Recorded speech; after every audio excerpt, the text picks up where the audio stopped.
Welcome dear students. In this video, we will discuss NCERT Class 7 History Lesson 1 Tracing Changes Through a Thousand Years. Medieval History, which we will read in Class 7. In Class 6, we read the Ancient History, and when we go to Class 8 next year, we will talk about Modern History. Medieval India refers to 8th to 18th century common era in the Indian subcontinent. It's divided into two periods, the early medieval period from 8th to 13th century, the late medieval period from 13th to 18th century. Tracing changes through a thousand years. In this lesson, we will see the major changes which had taken place over these 1,000 years. It has been divided into 7 major categories. Change 1. Use of maps. This is the map drawn by Arab geographer Al-Adrishi in the year 1154 Common Era. In the map, South India is where we would expect to find North India. You can see a green arrow mark showing Sri Lanka at the top of India. The names of the places are marked in Arabic. Some of the popular places like Kanauj in Uttar Pradesh has been shown.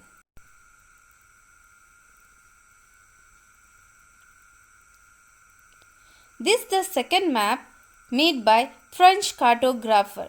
Dear students, cartographer is a person who makes maps.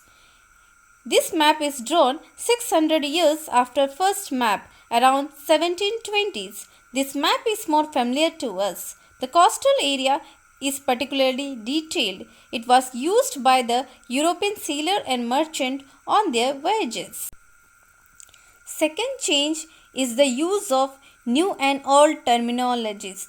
Meaning of various terms have changed over time. Taking an example, Hindustan, the meaning has changed over the centuries.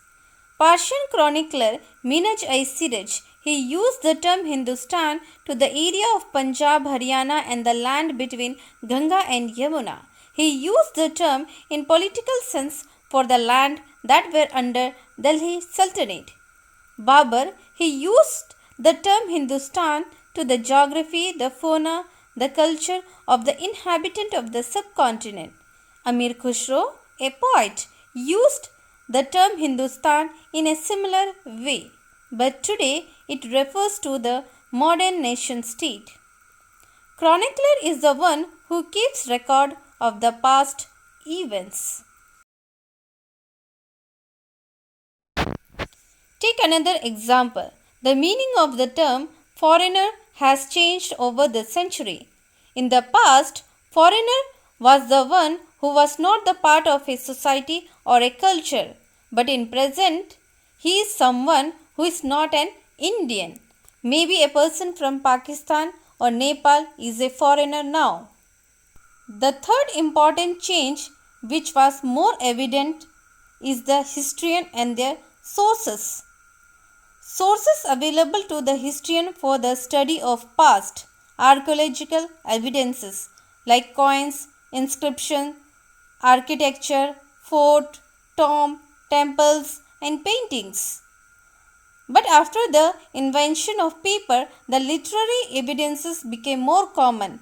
It included letters, teaching of saints, manuscripts, petitions and judicial record, holy texts, chronicles of rulers. As the literary evidences became more common, so the preservation of the literary evidences needed to be taken care.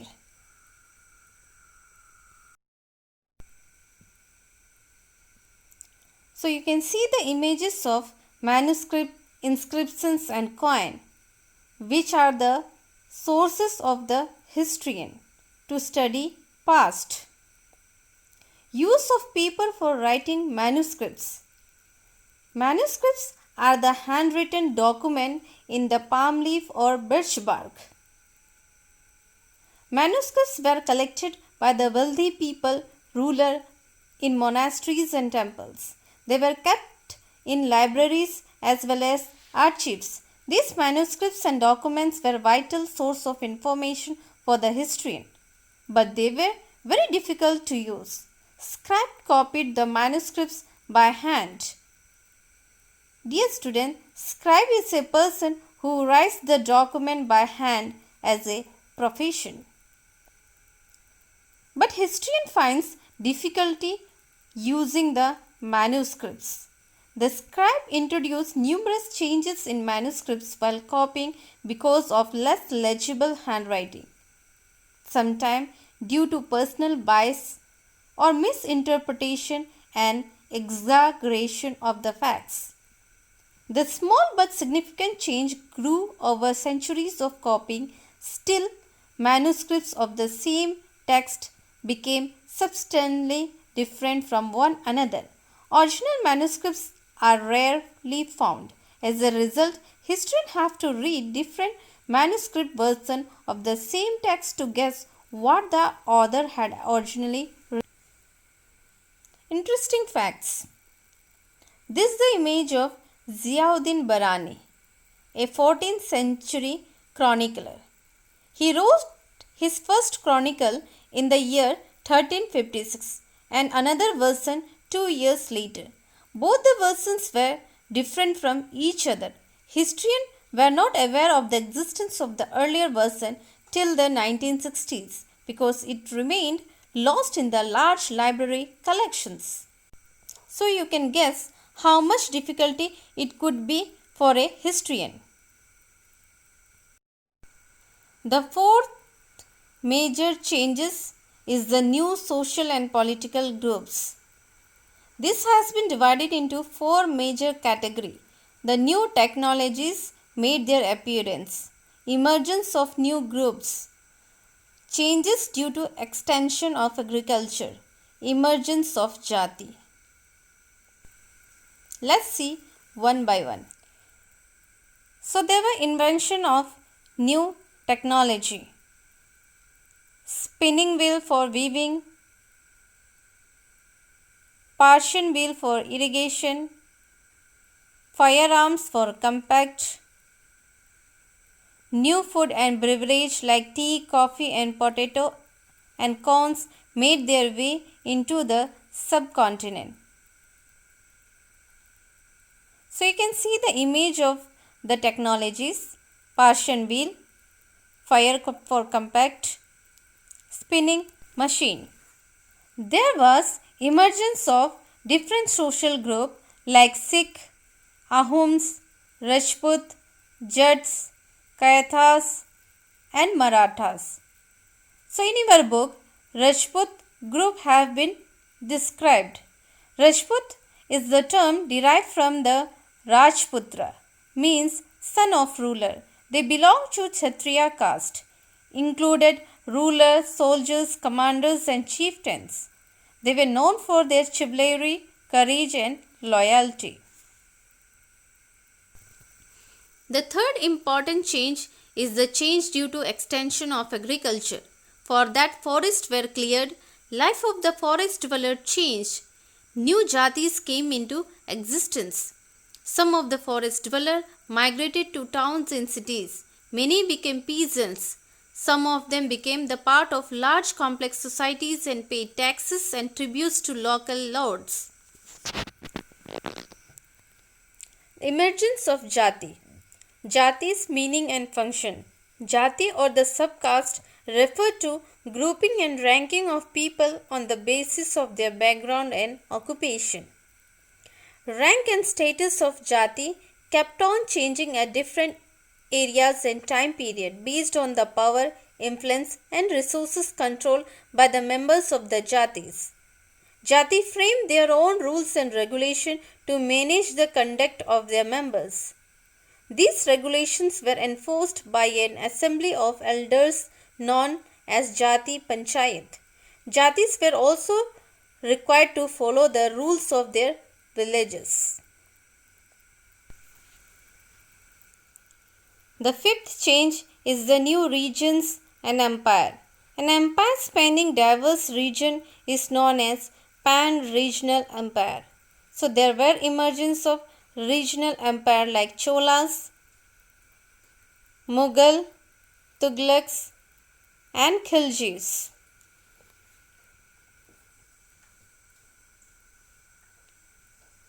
Various regions had their distinct language and culture. The sixth change is the old and new religion. Hinduism was practiced since ancient India.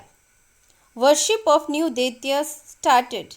Importance of Brahman grew. Temples were constructed by the kings. Islam also paved way during this period. It accepted the sovereignty of one God, that is Allah. Interpreted in two ways, Shia and Sunni Muslims. Muslims regarded Quran as their holy book. There was idea of bhakti became popular. Devotees could reach their deity without the aid of priest or elaborate rituals. Many rulers patronized Islam and the ulamas. Ulamas were the learned theologian and jurist. The followers of Islam can be divided into two groups, Shia Muslims and Sunni Muslims.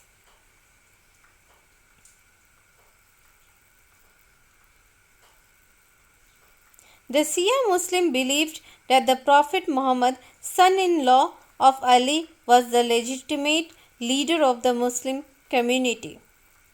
The Sunni Muslim accepted the authority of the early and succeeding leader Khalifas of the community. The seventh change, which is the division of past into periods. Historians made the study of time somewhat easier by dividing the past into periods which possess shared characteristics. History is broadly divided into two periods, prehistory, post-history. Prehistory has no written records available and it can be divided into three major groups, Paleolithic, Mesolithic, Neolithic. The post-history has written records available and is divided into ancient, medieval, modern.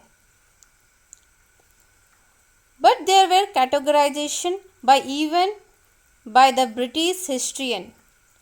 They divided the Indian history into three parts, which was based on the religion of the ruler, Hindu, Muslim and British.